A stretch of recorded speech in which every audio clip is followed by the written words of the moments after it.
What's better than earning money from a 9-to-5 job? It's earning money while you sleep, which is made possible if you start investing. You're listening to the Real Estate Investing Demystified with your very own dynamic duo, Ava Benesocky and August Biniaz. Tune in as we discuss everything real estate, both on the passive and active sides. We feature life-changing stories of today's real estate leaders that will help build your own roadmap to success. This is a show that will lead you to a diversified portfolio, a much bigger revenue, and a next-level venture that brings you a smooth cash flow. Let's get this episode started.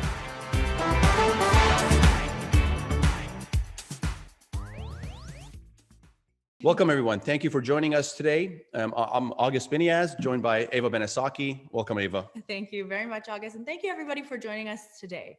Today, it's just a pleasure to have Buck Joffrey join us.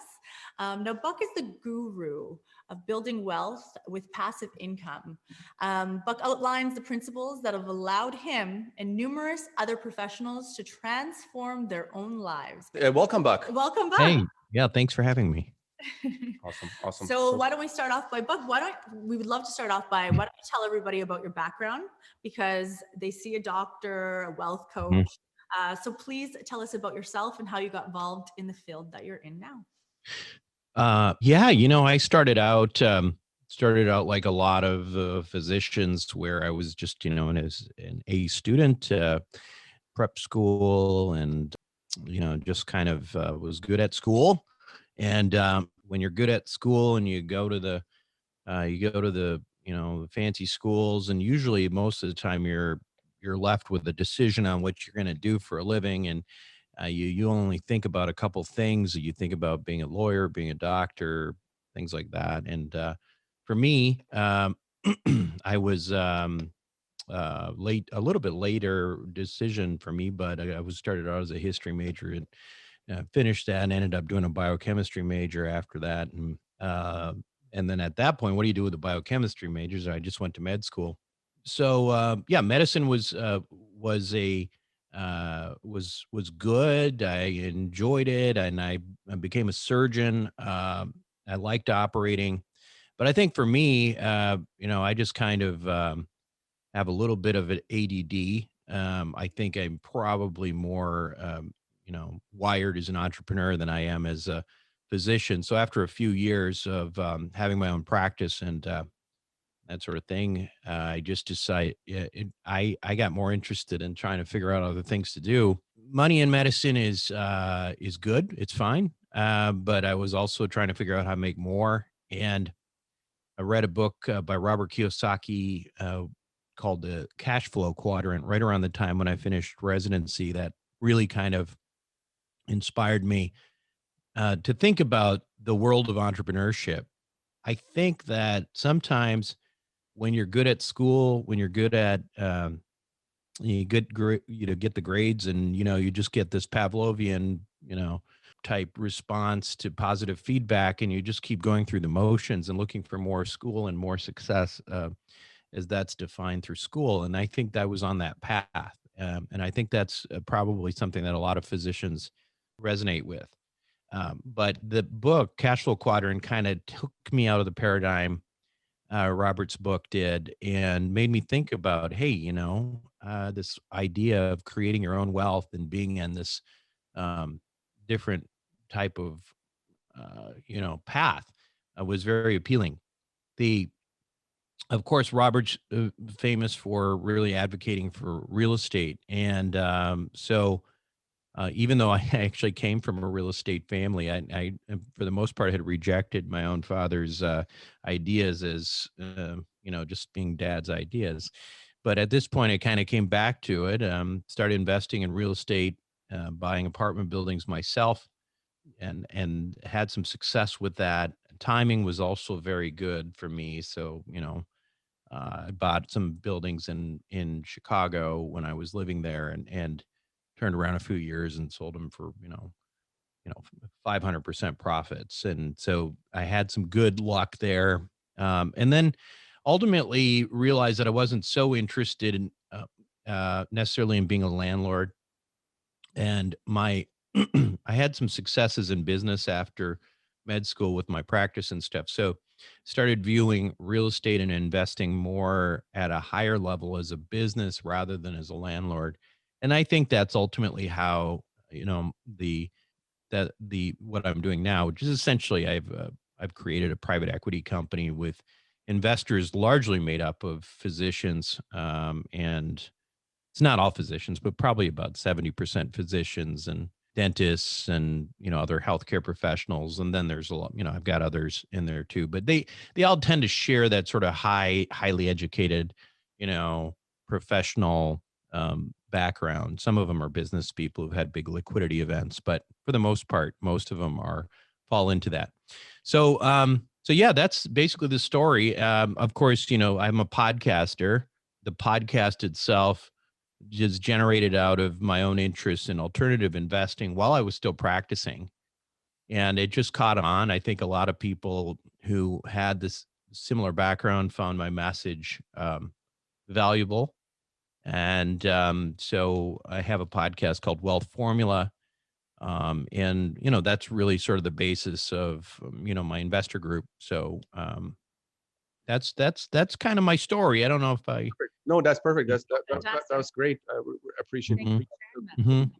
And that kind of it's a great kind of segue into my next question here is that you followed the kind of standard roadmap of go to school, and get a job, and not only that, you eventually got to the pinnacle of success in your field as being a surgeon, having working in that field. But there was a aha moment where you shifted, saying, "Hey, listen, I've done perfect here, but I'm more of an entrepreneur at heart."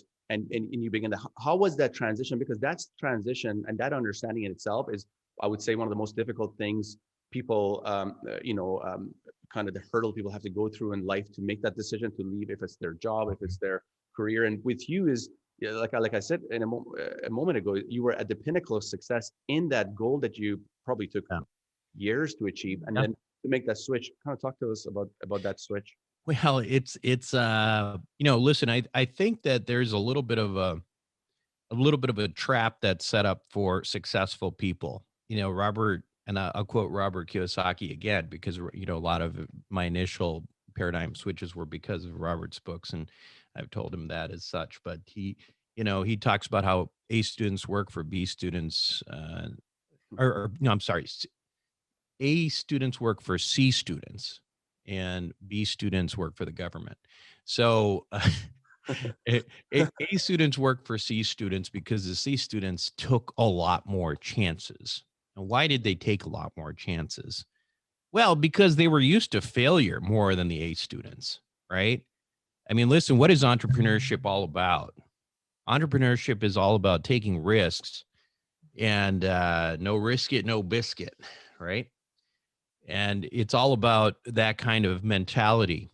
If you if you go through life and you constantly, again, get that Pavlovian response of positive feedback from teachers, from, the A's on your report card and all that, you're very unlikely to take a risk, because it's not a comfortable thing and you're used to success. So I think part of the challenge for successful people, and I'm using success in terms of academics, is that you have to actually find a reason, and you have to find the guts to actually move. Now, unfortunately, I think that there's a lot of unhappy physicians. There's a lot of unhappy professionals out there that will just keep doing what they're doing because they've spent so much time doing it. You're right. I did spend a lot of time. I spent 4 years, and obviously in college, 4 years in med school. I did 2 years of neurosurgery,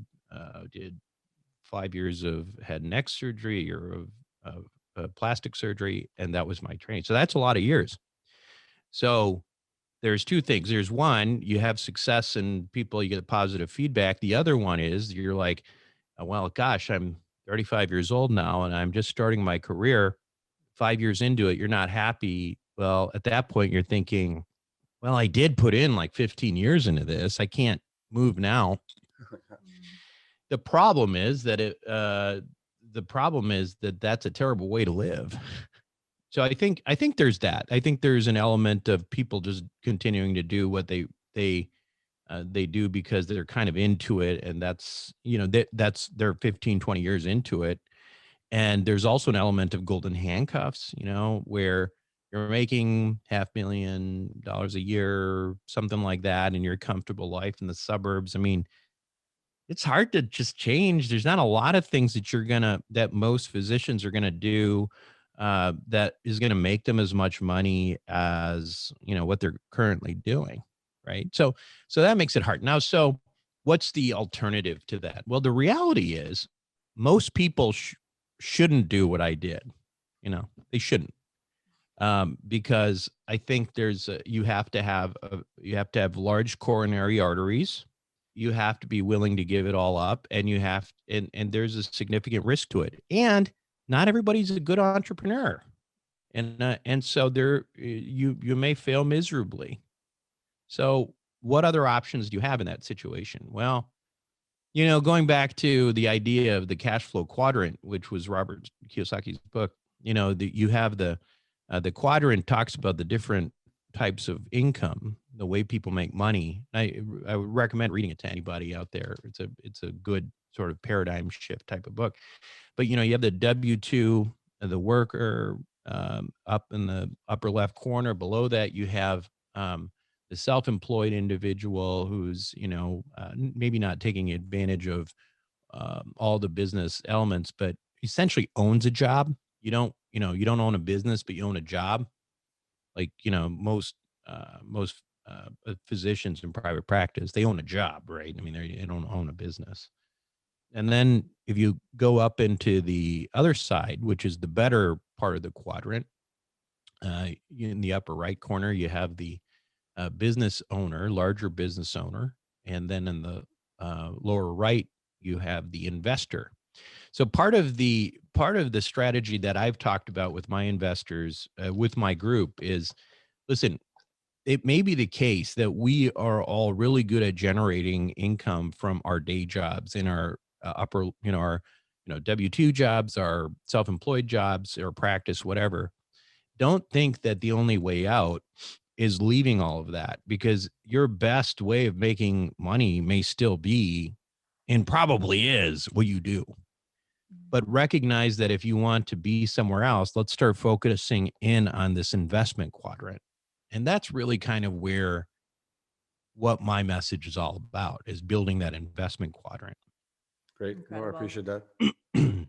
So why don't you mentioned Robert Kiyosaki a couple of times, and he obviously is the godfather of entrepreneurial mindset and wealth building. Now, I know you're good friends with Robert. I've watched the interview that you had with him on your show. So why don't you tell us more about the man, the inner workings of his mind, and possibly talk to us about his brilliance, and if you got the chance to pick his brain. Well, I don't know that we're good friends. I've talked to him a few times, and luckily, the pictures and the videos online says otherwise. Yeah. Well, I've talked to him I certainly have spent some time with him, and I've interviewed him a few times, and I have gotten to pick his brain. And we were on a cruise, actually, like an investment cruise, and it just so happened, it was a really weird thing. I ended up at breakfast with him almost every day, because we seem to be skipping the same morning class, and then we'll end up sitting somewhere. So I did spend a lot of time with him. I think Robert is he's an interesting guy. I think he's very smart. I think there's, at this point, I think he's obviously got a lot of political things and all that I don't necessarily agree with, but the books that he wrote, I think some of the things that were interesting that he told me, that first of all, I think you might find that Rich Dad Poor Dad obviously is the most famous book of all time that he wrote, and it's the number one selling finance book of in history. And the funny thing is that Robert told me that he wrote that book not with the intention necessarily of it being like this, best-selling book, but he had this game that him and his wife that he talks about in Cash Flow Quadrant. They were trying to do this game called uh, what is it called? What's the famous game? I can't remember it. Anyway, they have a board game. Okay. It's like the Rich Dad something. Monopoly, is it, or something? It's not Monopoly. They had their own game. I can't remember, but it's all the Kiyosaki people play it. Okay. Okay. It's a Cash Flow. I think it's just playing. It's called Cash Flow or something like that. Okay. Anyway, they had this game, and Robert wrote this book as a promotional piece to try to promote that game, the Cash Flow board game. So it was not intended to be the #1 best-selling book of all time in finance. It was a book that was supposed to promote this cash flow board game. So I thought that was interesting.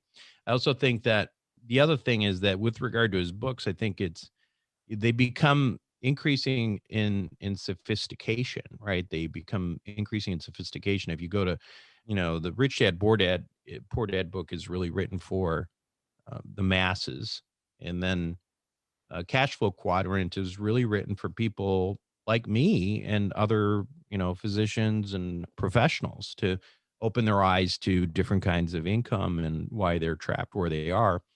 And then the books that came after that sort of they're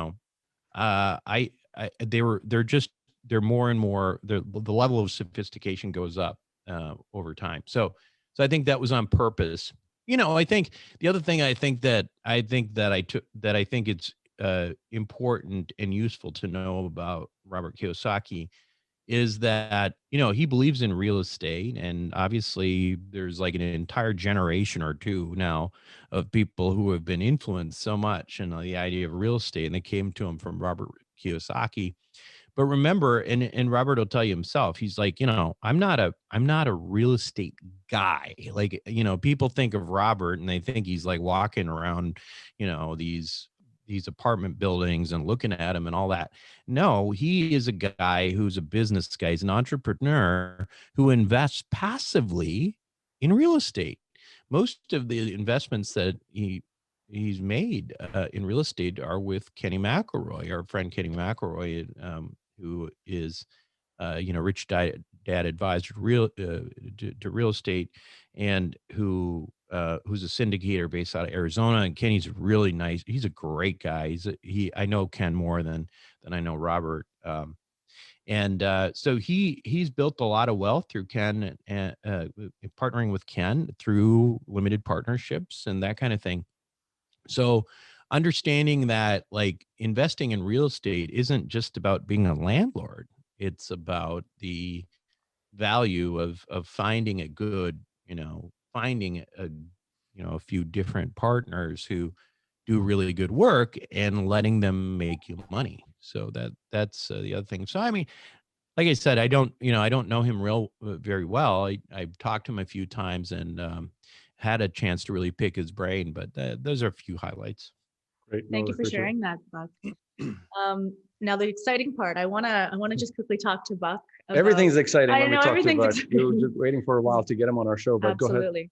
So I want to talk to you about the wealth formula that you created, Wealth 2.0. When August and I first heard about this, we thought it was just kind of a fun topic, but there's an actual wealth formula which calculates the wealth building process. Like a mathematical formula Yeah. you've incorporated into this concept We'd of. love to share. So if you can, Well, I think it's useful because so many of my my investors are kind of nerdy, equation people, right? But so the idea came to me that I was just playing around with this idea, and in Newtonian physics, momentum is mass times volume, or mass times velocity. Sorry. Right. And mass times velocity. And there was a little post-COVID kicking in there. And so for me, I was kind of playing and riffing off of that because I was like, momentum is mass times velocity. Well, momentum in creating wealth, well, that to me is similar in that what are the variables? So what are the variables in creating wealth? So looking back at, successful investments and understanding the way that, wealthy people generally tend to look at investing as opposed to, middle class, you know, it occurred to me that there's a few variables that are really important. One is in actually investing money, right? So that's important. And so I used mass in the momentum equation. And so mass is really just about how much money you are investing, how much money you invest, because regardless of the returns, if you don't invest anything, you're not going to make any money back.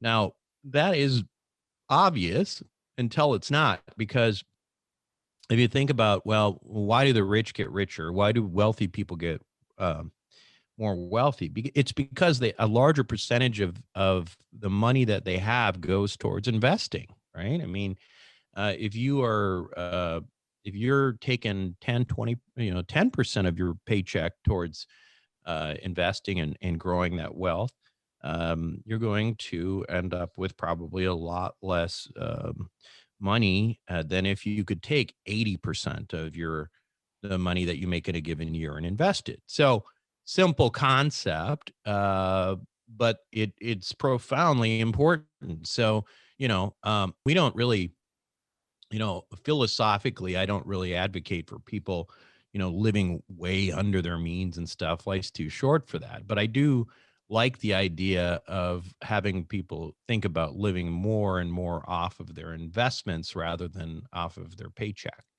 And so, invest more, especially early in life, a higher percentage is if you can. I mean, even now, I mean, personally, I still invest probably 70 to 80% of every dollar I make.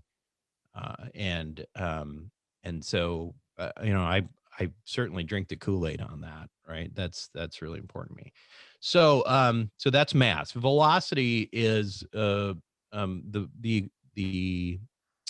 velocity part for me in the momentum equation. If you transfer that over to the wealth equation, is about how quickly you get your money back out of an investment.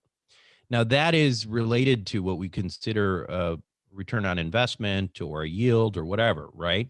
But let's think about really what that is. So if you're getting a 7 or 8%, or let's use 10% return on investment.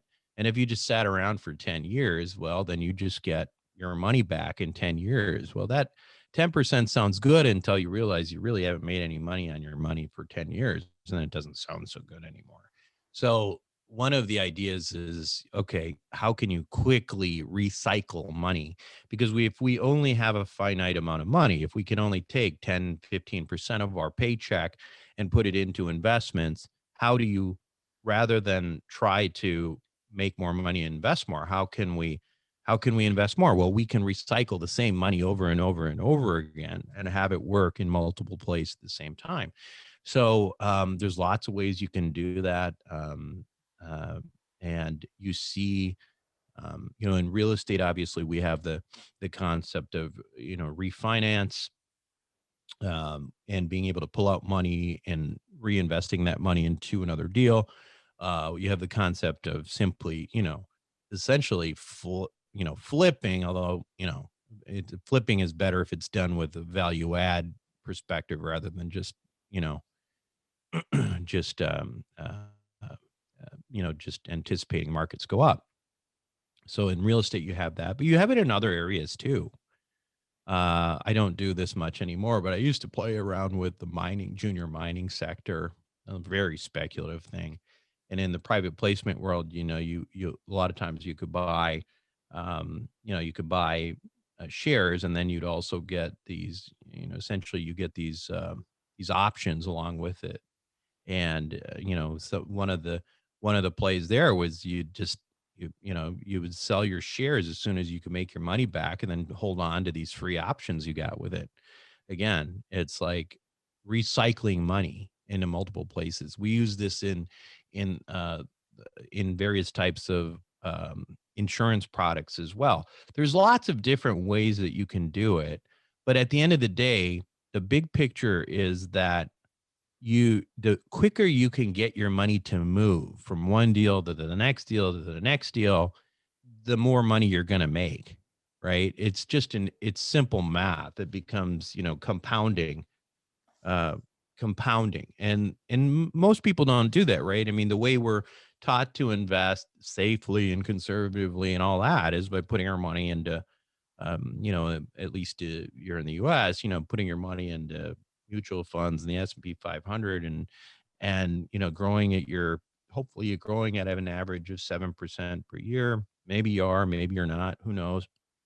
But it's a very passive type of activity that, hopefully it works. But for at least for my listeners, the idea of getting really, getting involved and pushing those numbers is of value.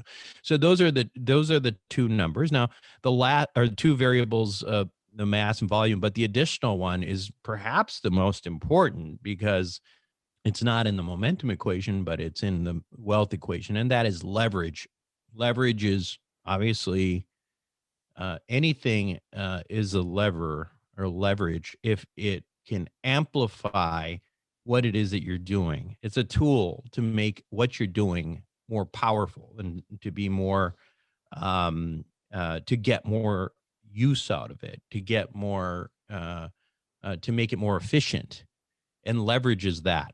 A leverage, of course, what I'm talking about is really debt, right? It's good debt, as Robert Kiyosaki would call it, good debt. It's debt that's helping you create wealth. It's not debt on a credit card to buy a TV or something. And that's where I think philosophically so much of what I have to say differs from, a lot of the wealth gurus, at least in the U.S., the Dave Ramsey's and all those stuff of the world, is debt is good. Debt is, it is, and I'll take it another step. It is virtually impossible for, somebody who's not a professional athlete, an entertainer, somebody who wins the lottery, unless you're one of those people, it's virtually impossible for somebody to become extremely wealthy without debt, without leverage. And real estate, obviously, so much of it is predicated on the use of debt. And that's why, we're used to getting returns, that are 20 plus annualized returns and IRRs like that, whereas the rest of the world isn't. It's because of debt. Leverage is critical to amplify mass and velocity. The other thing that's really key about leverage and debt right now, well, always, but especially right now, is if you believe there is, that we're headed towards increasing levels of inflation, which is hard to imagine that we're not, right? We're printing an awful lot of money. What happens to debt with inflation? Well, let's think about that in terms of our own houses, or maybe our parents' houses. They bought their house like 20 years ago, and they put down a certain money, and then they had a certain amount of debt, and now they still have that house, and that's 15 years later. Guess what? The debt that they had is now worth less today than it was when they borrowed it. So inflation, which we believe, is, it's gonna, I mean, we have to have inflation, right? And at least in the, and I'll get back to that in a second. But when you have inflation, it erodes debt. So that's the way, as an individual, you can print your own money. So think about that from the government standpoint. Why in the U.S. is inflation critically important? In fact, it's one of the Federal Reserve's mandates is to maintain, inflation at least 2 to 3%. And why is that? Because there's a debt burden on the government. They have to pay their own debts, in the form of sovereign wealth, sovereign debt. And there's only really a couple ways you can do that. You can have GDP growth that's so substantial that tax money easily covers it, or you can artificially deflate how much debt you have, watering it down. And that's what the government does, because inflation essentially makes that debt worth less. So we can take a lesson out of the book of what the government's doing, and understand for ourselves that if we use debt, we won't have to pay as much later, and that is effectively kind of like printing your own money, right? So anyway, those are the three variables to the wealth formula. That's great. Incredible. And do you, I watched a few of your interviews, and I've seen you actually had a graph and a chart, a presentation. If you, by any chance, have a PDF of that, it'd be great. We can share it to the attendees of this webinar. If you have it, if not, that's totally fine.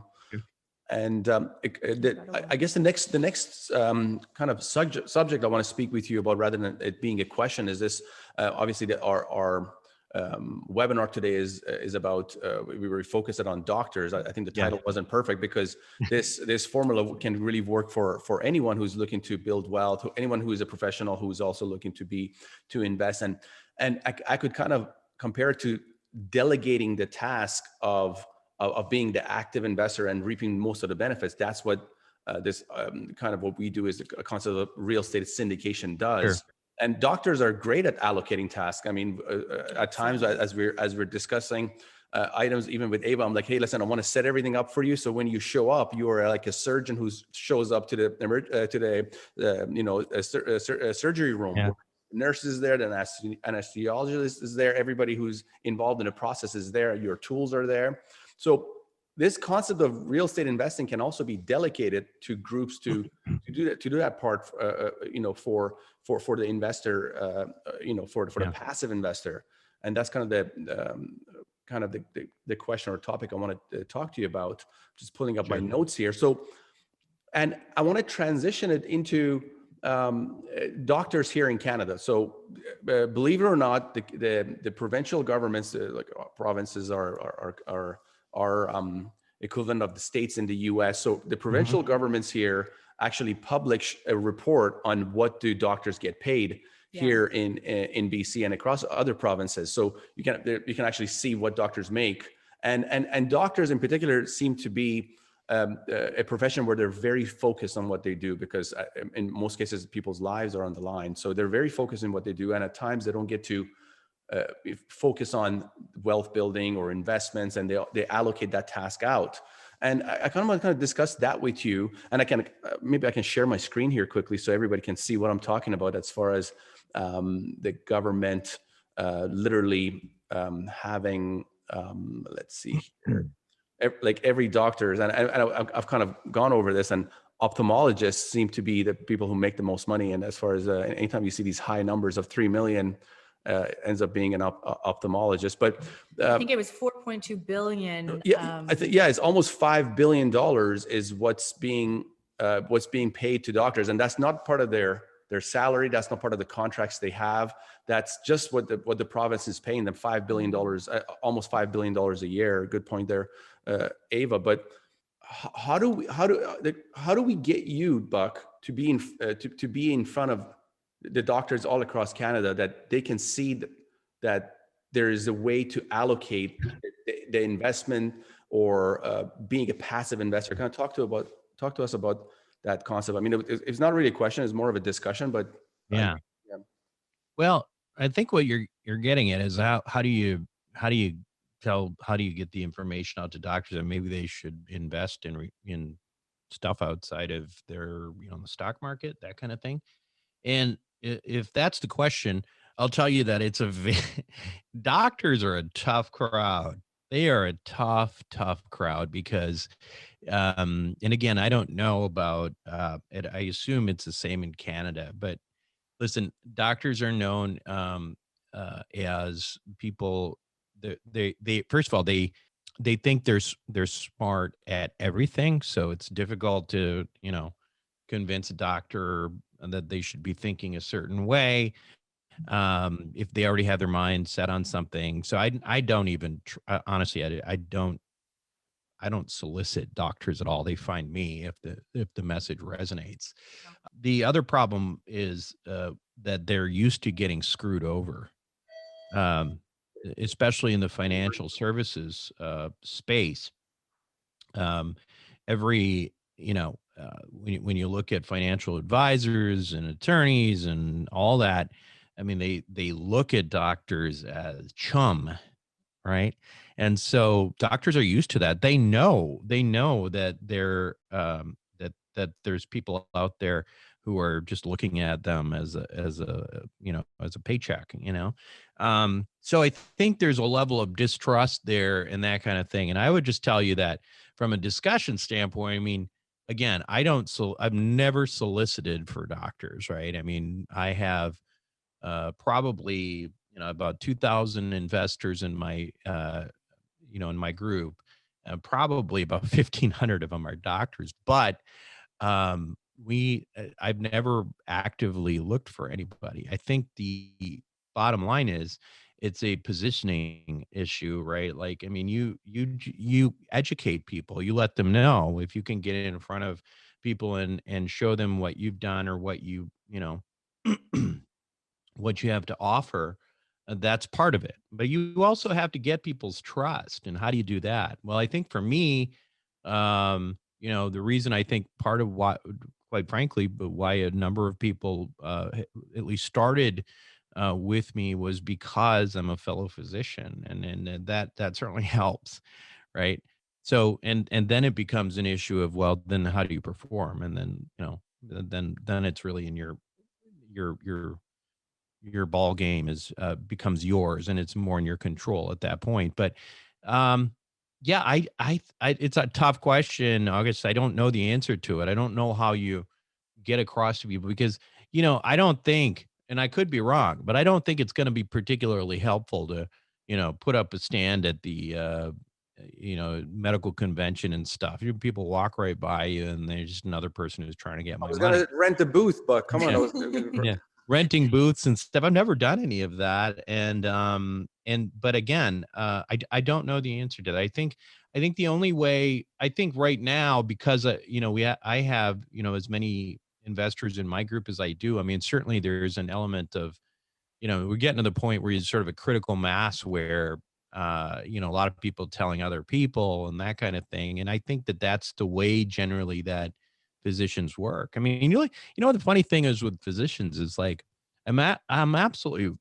it's really incredible to me that there's like, tax firms or insurance firms or whatever that have somehow, a couple generations ago, somebody did something right and they just earned the trust of physicians. And now it's like these practices are just built on multiple generations of physicians. Most physicians coming out of school, I mean, the way we find, financial advisors, the way we find insurance people or any kind of broker or whatever is by asking other colleagues, who are you using? Who do I go to? That's how you do it, you know? And so it's an uphill battle.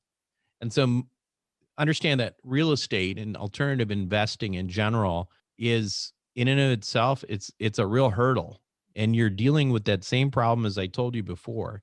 If you have people who have succeeded with mainstream ideas and mainstream schooling, how are you going to convince them that they shouldn't invest like the mainstream? That's tough. It is tough. I have lots of calls with doctors actually. Yeah, Ava and has a lot it's- of call with doctors, and this whole concept of real estate, alternative investments, in particular, being able to passively invest in multifamily and reap most of the benefits. Kind of talk to us about that. Why is multifamily or commercial institutional size type of investment is on top of your list or recommendations to your group, and what got you kind of interested in that? You spoke about your family was involved in real estate, but what is it about this kind of asset class that interests you? Well, I like multifamily best in part because I understand it. And like you said, like, I grew up with multifamily. My dad still does it. And he's did it the old fashioned way where, it's apartment buildings and things like that. And he's always been sort of hands-on landlord guy. That's why I hated it. I didn't want any part of it growing up because her phone was ringing off the hook, and tenants, toilets, termites, and it was not something I want to do. However, if you look at multifamily, people need it, right? You have to live somewhere at the end of the day. And if you go to if you think about, like, the hierarchy of needs, right? Starts with food and water, and then a shelter.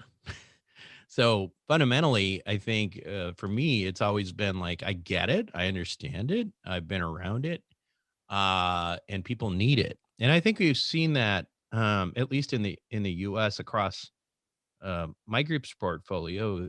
We've done very well throughout COVID, and a lot of it really just has to do with, what people end up, prioritizing, on their list of things to pay. So for me, it's kind of what I grew up with, and what I'm comfortable with makes sense, and it's basically, been lucrative for my family from when I grew up to, now. So that's why. I mean, now that's not to say there's not money to be made in these other areas. Um, in my group, we're also involved. We're also involved a little bit in the self storage space, which I get, and I understand it, and has shown, significant, value even in recessionary times. So it's not like there's only one way to skin a cat, but I also don't like to spread myself too thin. I like to understand what it is that I'm doing. It's hard to be, you don't want to end up being sort of the, master of none. You really want to be able to make sure that you offer your, your clients, or your investors, and our, the clients of our, our private equity, your expertise. And I for me, that's what it is right now. And unless somebody can really show me or teach me or tell me otherwise, I think multifamily will continue to be, you know 85-90% of what it is that I do. So Great. And do you work directly with any Canadian investors? How would a Canadian doctor, for example, get in touch with you, and what would be the process for that? well, yeah, I mean, they can. We have some Canadians for sure, and generally, anybody who joins up, if you go to, our Wealth Formula group, it's wealthformula.com. You can always sign up for an investor club or something like that. Certainly not plugging anything, but that's basically how you do it. Yeah, I mean, you can. I think in the US, there are some challenges with things that are uniquely American. Obviously having an LLC in the US and that kind of thing. But yeah, we work with Canadians. I work with Israelis, and people all over the world. There's always a way to invest if people are interested. So Great, awesome. Fantastic. And talking about plugging away, I'm gonna show your book over here. You guys have to grab a coffee of yeah, it's that's sort of a Wealth 1.0 book. Uh, Totally. where it's not too sophisticated, but I think it just really just talks about basics. And I always talk about, Wealth 1.0, 2.0, and that kind of thing. But, I think of that book as, it's fine. It's not really, doesn't really cover the conceptual stuff that we talked about today, which I think are a little bit more sophisticated and probably really more valuable. But I think if you're brand new to the concept of cash flow and all that, that maybe it'd be useful. But Great. Yeah. Absolutely. We've included the link to Amazon. I actually included the Amazon.ca because that's where I bought Buck's book. But yeah, just get on there, order the book, write a review. I wrote my review. And Always write a review. we have a question. So we want to open up for questions, please. Sure. Write your questions in Q&A. So this is the chance for all our live webinar, the people to kind of ask the question from our experts we bring on. This is kind of what makes our kind of live webinars better than the YouTube. This is also going to be recorded and on YouTube as well. But yeah, you have a question here for you, Buck. Do you see the questions, or would you like? I can read it out just so everybody knows. Sure. Okay, so it says, Robert has moved into assisted living, recently taking down 120 million loan for new development. Is Buck looking at this industry? I'm not. And I think that the challenge with assisted living, again, it becomes one of those things where now, if Robert moved into assisted living, it's probably because he's found he's found people who are really good at that. I guarantee you, Robert's not become an expert in Kiyosaki's not become an expert in assisted living. I think that there's obviously the demographics are for assisted living are favorable over the course of the next 10 to 20 years. But I'll tell you, I did look into assisted living, a few years ago, 3-4 years ago. And the challenge right now is that there is a little bit of a glut. Everybody's looking at the same thing. Nobody's looking at this as a brand new concept. And we know the demographic cliff is coming. So what's interesting is that, banks were not even interested, U.S. banks, the major ones like Chase and stuff, were not even issuing loans to assisted living facilities because there was so many of them, and because of that, there was a fair number of failures. So I'm not saying that it's a bad space to be in. I think you got to go in there you got to find the best in class, providers and operators and that kind of thing. And for me right now, that's not. I don't have the. For me, I'm not comfortable with that space right now. The other thing I will tell you is that my philosophy has always been boring, right? I like boring. And I shouldn't say always, because I wasn't always like this. And I've lost millions of dollars in my life because of this, because of chasing, shiny things. And I'm not saying assisted living is shiny, but what I'm saying is sometimes you find some things that work, right? And but then you want to look for other stuff. And for me, that's always been sort of the enemy of the enemy is of great is better. And so to me, like, I have not really tried very hard to go outside of what I've been doing because it's worked so well. And if you look at it from a risk adjusted return type profile, I've just found nothing that competes with multifamily. So Nice. Great. So Thank we're you in for the sharing that. right space, I guess. We're in the right space. We have another great question here for you, Buck. Yeah, somebody says, thank you for sharing your experience and wisdom. And if you can provide one financial advice for a younger you when you just finished your surgery fellowship, what would the advice be? You got married the day you left university, right? So maybe and I just got divorced, so that one won't work. So let's see. I would say, I think yeah, man, I think that, the earlier that you can start acquiring assets, the better. I do think that there's probably value in understanding yourself and what your own limitations are. And what not only limitations in terms of your ability, but your time and what it is that you want to do. I one thing that I did that turned out being really good. In fact, the best thing I did when I left training was because I had read Robert's books, and I did have my own background experience, growing up in a real estate family, paid for college, paid for med school, and, got me a nice upper middle class lifestyle growing up. And so I did trust it. And so what I did is when I started practice, I mean, I never invested in stocks, right? If the funny thing is, my family stocks are considered very dangerous, right? Like, my mom will call me and she's like, "You're not investing in stocks, are you?" GameStop, you haven't. Well, obviously, but the thing is that it's sort of counter to what you would think conventional wisdom is. You've invested your 401ks, your stocks, and all that stuff. But my family, that wasn't the case. It was like, you're investing in real estate or you're doing something dangerous. So I had that mindset, and so what I did is I made it a goal that I would buy at least one apartment building a year after I finished training. And, they weren't, they're not the kinds of projects that we're doing now, $100 million projects.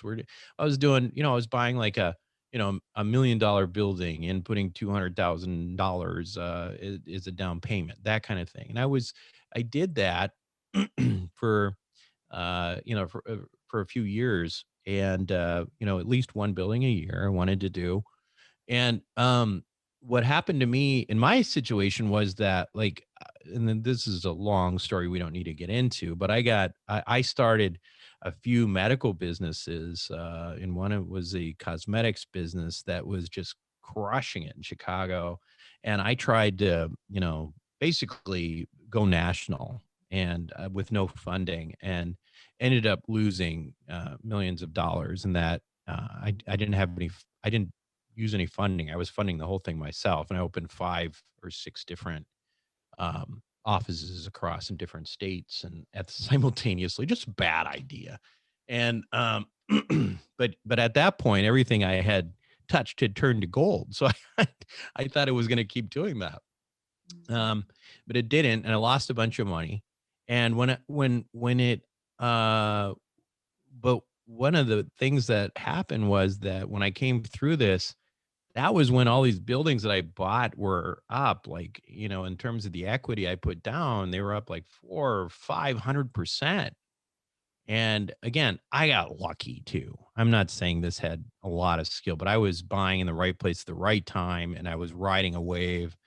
And but what I will tell you is that, you know, for somebody who's building a practice, building a business, one of the things that people do that's very dangerous is they keep putting that money back into their one source of income.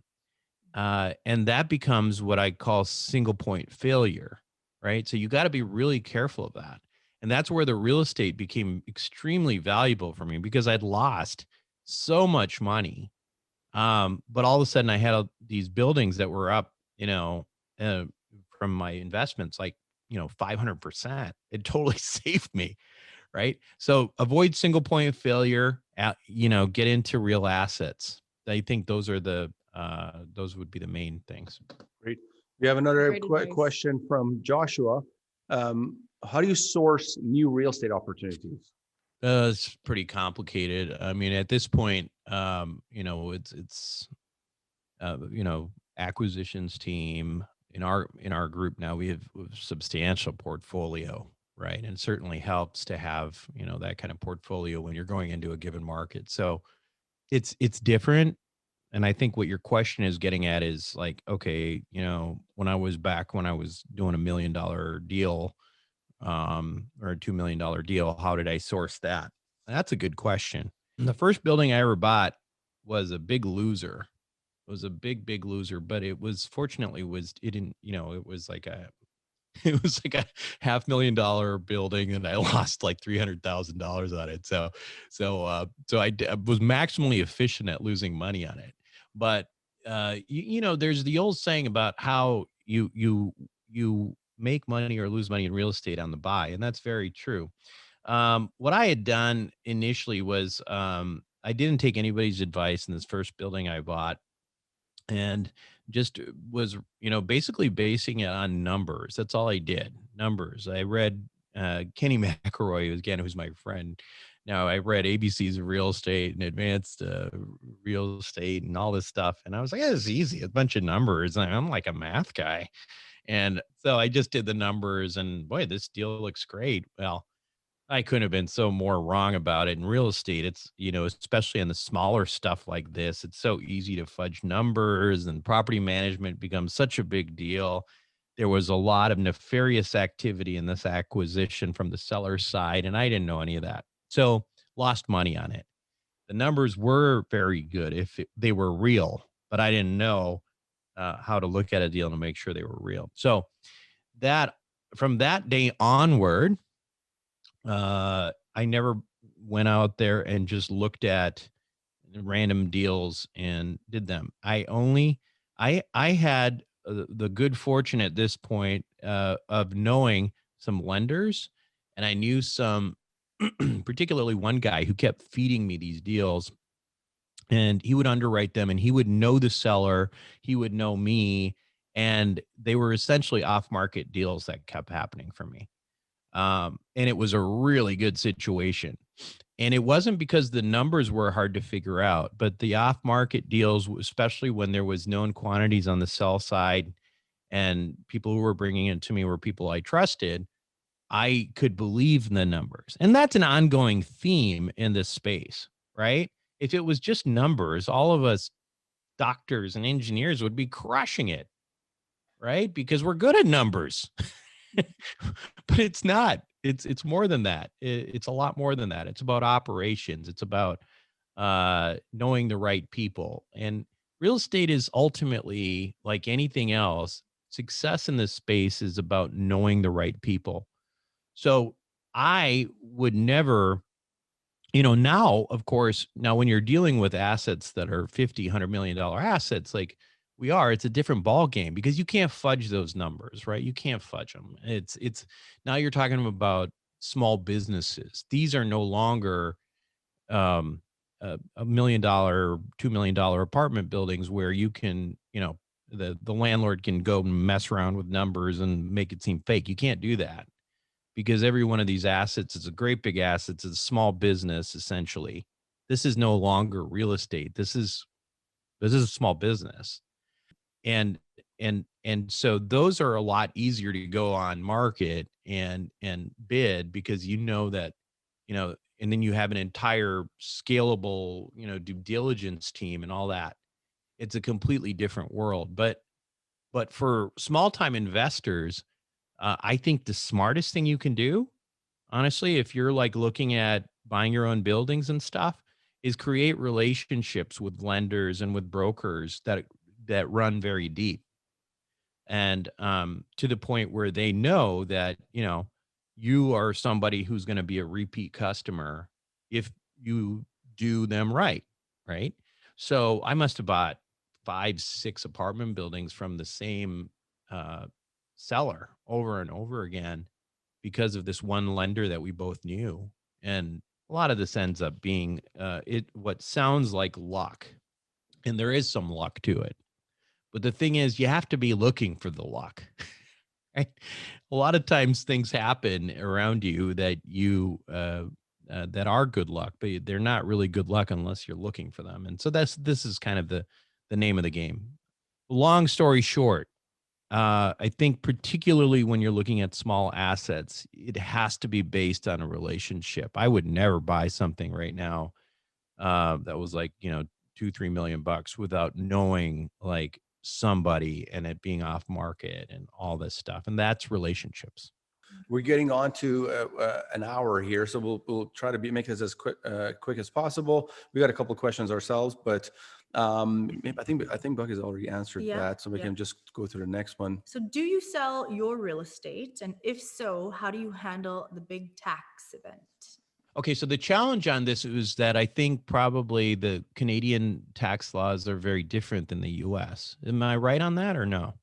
Sorry, say that again. I was just. I think part of the challenge in this answering this question for me is that I'm assuming Canadian tax law is quite different from the U.S. It is in particular about the 1031 exchange, for example. That's a big tax benefit that is used in the U.S., which can't be used here in Canada. But there are certain benefits as far as Canadians looking to invest in the U.S. and the treaty that exists, which allows them to be relieved from double taxation and what have you. But in general, real estate is a good investment for individuals to make. There are benefits, but not as business friendly or as beneficial as in the U.S. And the good thing is the guy who asked the question is actually from the U.S. Okay, so let me explain that one to you from the U.S. perspective, because it's this is something in my group that we call the golden hamster wheel right now in particular, and we don't know how long this is going to last, but there's something.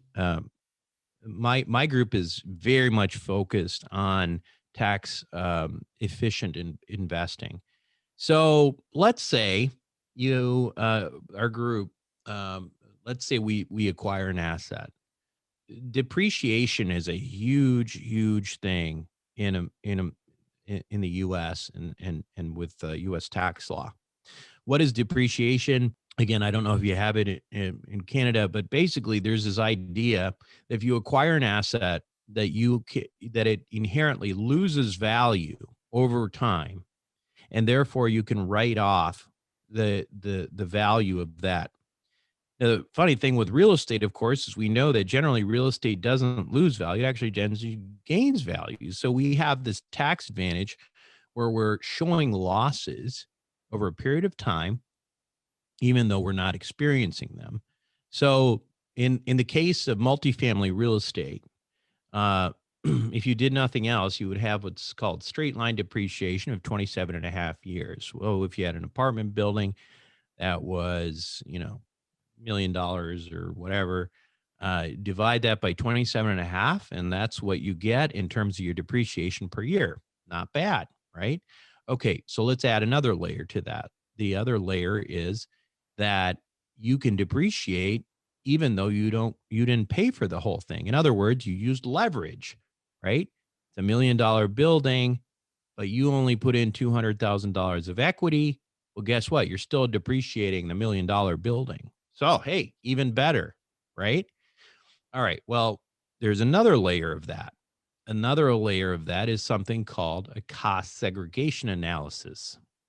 So cost segregation analysis in the US is where an engineering study is done, and it pulls apart what is determined as real property. Real property is basically, the asset itself. You can't pull stuff out of it. There's a determination between real property and personal property. What is personal property? Pretty much anything that you could pull out and throw out the window, even if you need to pull hard. Okay. So as it turns out, in multifamily real estate, it's pretty consistent. I've done now probably, 100 cost segregation analysis. And it turns out that approximately 30% of any given asset can be determined to be personal property, whereas 70% of it will end up being real property. Now, why is that important? Because real property, as we mentioned before, is straight line depreciation, 27.5 years. Personal property, which it makes up 30%, as I said, typically in the US, you can depreciate that over 5 years. Now, that's great, right? Because now you're accelerating depreciation. That's why you do a cost segregation analysis. You're taking 30% of that $1 million property, and now you're saying, I'm going to depreciate that over 5 years instead of 27.5. Fantastic. Now your K1's looking even more negative, right? Now, let's add one more layer to this. And that is the 2017 Trump tax law changes.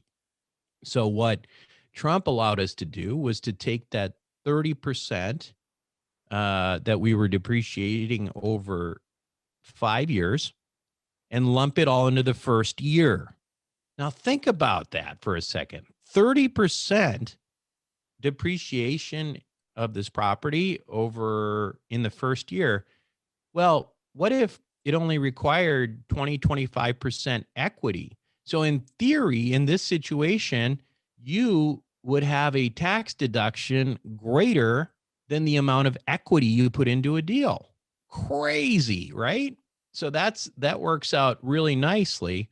In theory, with value add real estate, you don't ever get 100%. Sometimes you do. We had one last year that was 106% for our investors. Most of the time, it's going to be somewhere between 70 and 90% because you raise a bunch of money for capital expenditures as well. Now, here's the thing, and this is where I brought you all to this, because when you sell that property, the IRS isn't dumb. They know you didn't lose money if you've got a huge refund coming, or you have a huge profit coming. So now you have taken, you take all those depreciation dollars, you depreciated all that. And so now you have to pay recapture on that. In other words, hey, you deducted this, but obviously you didn't depreciate it. So you're getting money. So you have to pay recapture on that. So recapture is something you're going to have to pay. And in the US, in theory, it's like, okay, well, that kind of sucks. Well, now I have to pay it anyway. But no, here's the thing. You would have had to pay ordinary income taxes, which is, for our highest bracket is like 37% and federal taxes in the US. But if on recapture, you're only paying 20, I think it's 23%. So now you've saved a bunch of money on recapture, which is great. And then as long as you hold that property for a year, you're talking about, 20, what your long-term capital gains. And I think that comes out to about 23% or something. And in that situation, so now you still have a tax bill to pay, right? Yes, you do. But what if you took the money because you have listened to the wealth formula equation and you're not going to take that money and just sit on it and, buy a Lamborghini, but you're going to invest it into something else immediately. Now, as long as the Trump law stays in place, which may just be for another year, you can essentially right now eliminate most of that tax burden that you have by investing everything that comes out back into the next deal. Because guess what? You cycled that back in to another deal, and now you're getting all the depreciation there. Now, in our group, what ends up happening is in practice, people end up creating this wall of losses and depreciation. And every time there is a divestment, they end up with capital gains and recapture, but they don't end up having to pay it because they're basically taking this wall of losses that they have there and applying those losses. And so it's a little bit of a hamster wheel. And that's why, but it's a good hamster wheel. And that's why we call it the golden hamster wheel. Great. Really appreciate that. We're getting to the end of the webinar here. Thanks to everybody for being I guess we'll close with asking our two you questions that we like to ask our guests. Yeah. And one being, what is your number one advice to passive investors? And by passive investors, we mean someone who wants to invest in real estate, but do it passively, not be actively involved. What would that advice, number one, be? Well, I think you've got to know, like, and trust, your group. You got to have, you basically, it's about the people. It's not about the numbers. So you have to find the right jockey for you. That's the biggest thing. It's about people. It's a people thing.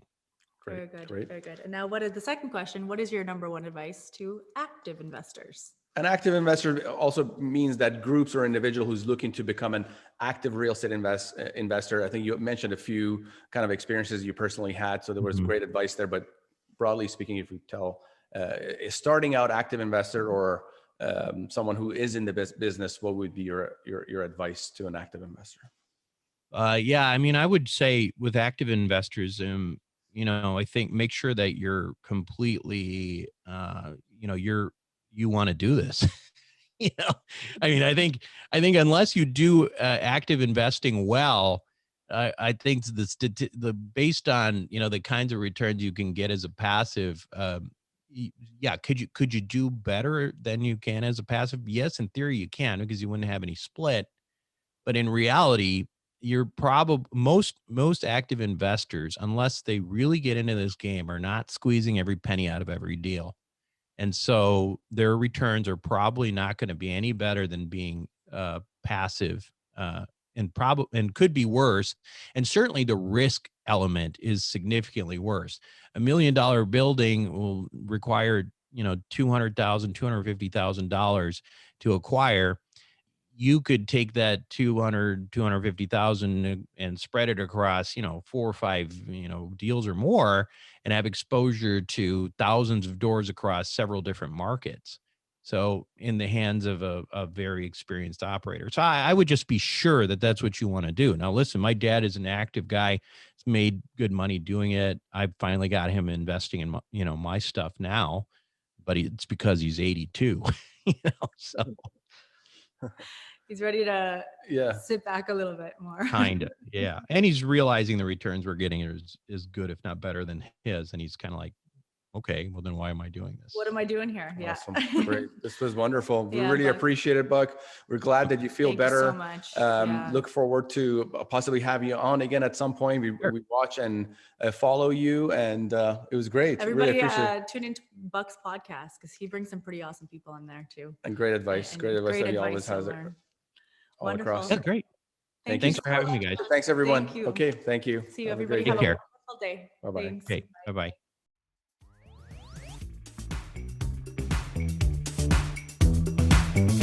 Thank you for joining us for this episode. We hope this conversation enlightened you on how to win big in this highly profitable and risk-averse space. Get on your feet and embrace this world that offers so many opportunities just waiting for you out there. Continue your journey to becoming a savvy real estate expert by subscribing to the show at cpicapital.ca. Don't forget to leave a positive rating and share with your friends. See you on the next one.